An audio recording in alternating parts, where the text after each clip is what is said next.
Hi friends, welcome back to another episode of Generation Tech. My name is Alan. So you guys know how in every good action movie there's always this one sequence that really gets you out of your chair and like fills you with testosterone and makes you feel all manly and you just want to go Pyaw! Sorry about that noise. But you guys know what I mean. And in Rogue One, it was this scene that really did it for me. Corvette 5, locked on target. Prepare for impact.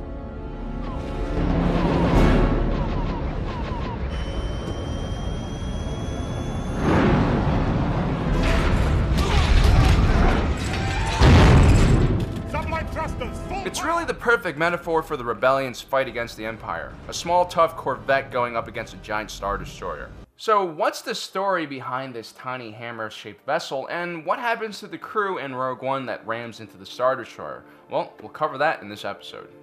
First, let's talk about the Hammerhead Corvette. It's actually one of the oldest starship designs in the entire galaxy. Its origins go all the way back to the legendary times of the Old Republic to the Praetorian-class frigate. Designed by Rendelli Hyperworks, this 180-meter long ship had terrific point defense weaponry, which made it perfect for an escort role. It served the Republic during the Great Sith War 4,000 years before the Battle of Yavin. Rendelli Hyperworks would then go on to create the Hammerhead Cruiser. This larger 315-meter capital ship would become the backbone of the Old Republic Navy. These ships were pivotal in many of the Republic's victories, including the destruction of the Rakatan Starforge. One of the most famous ships of this class was the Endar Spire, which was transporting Jedi Knight Bastila Shan and Revan. By the way guys, I have been playing the new Mass Effect game and it's not bad, but every time BioWare comes out with a new Mass Effect, I just kind of wish they would just do KOTOR 3 already. Anyway, 3,000 years later during the era of Darth Bane, the Republic was still using the reliable Hammerhead Cruiser to fight against the Sith during the New Sith Wars, which makes it one of the longest serving ships in the history of Star Wars. Imagine if our own military was using ships and weapons from 3,000 years ago. I guess someone doesn't like change in the Star Wars universe, or maybe they don't like technological advancements, I don't know. Or maybe it's because the Sith and Jedi keep creating Dark Ages and their epic wars. You know what, let's just blame it on them.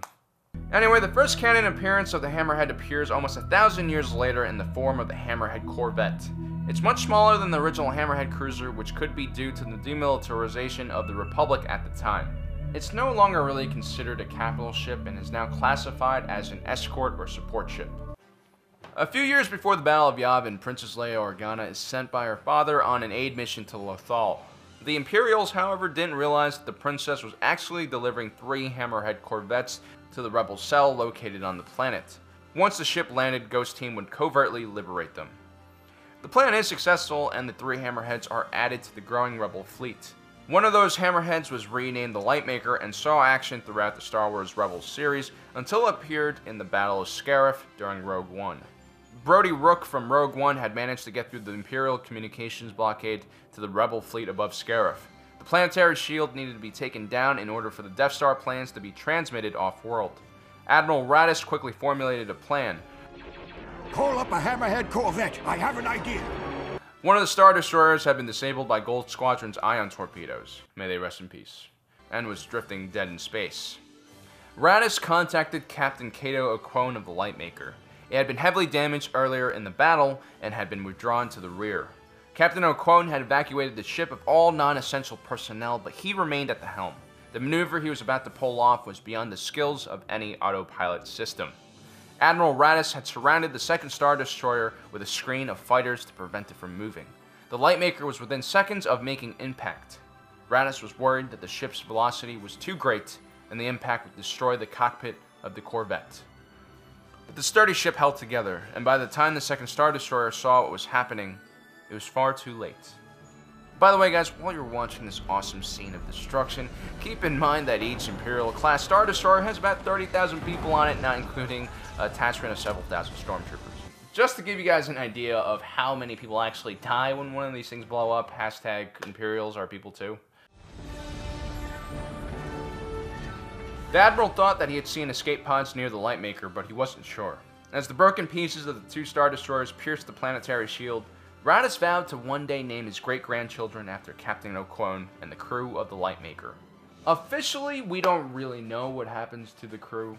But according to John Knoll, VFX supervisor for Industrial Light and Magic and Naboo Royal Space Fighter Corps pilot, there was supposed to be a shot where we see escape pods launch from the Lightmaker. Director Gareth Edwards thought it was too distracting, so it was pulled from the scene. So the VFX team subtly altered the Hammerhead in this final scene with the destroyers plunging to the planet surface, and in that shot you can see that the escape pods are gone from the ship. Before the shot you can see them still located on the neck of the ship just behind the bridge. Hopefully their escape pods were quickly picked up by rebel ships, because if they weren't, well, out of the frying pan into the fire.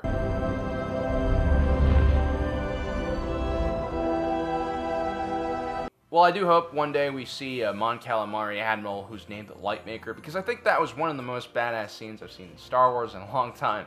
Anyway, guys, I hope you enjoyed this episode. Don't forget to subscribe, hit the notification button so you know exactly when we upload our next video. And as usual, guys, if you're watching this, you are Generation Tech.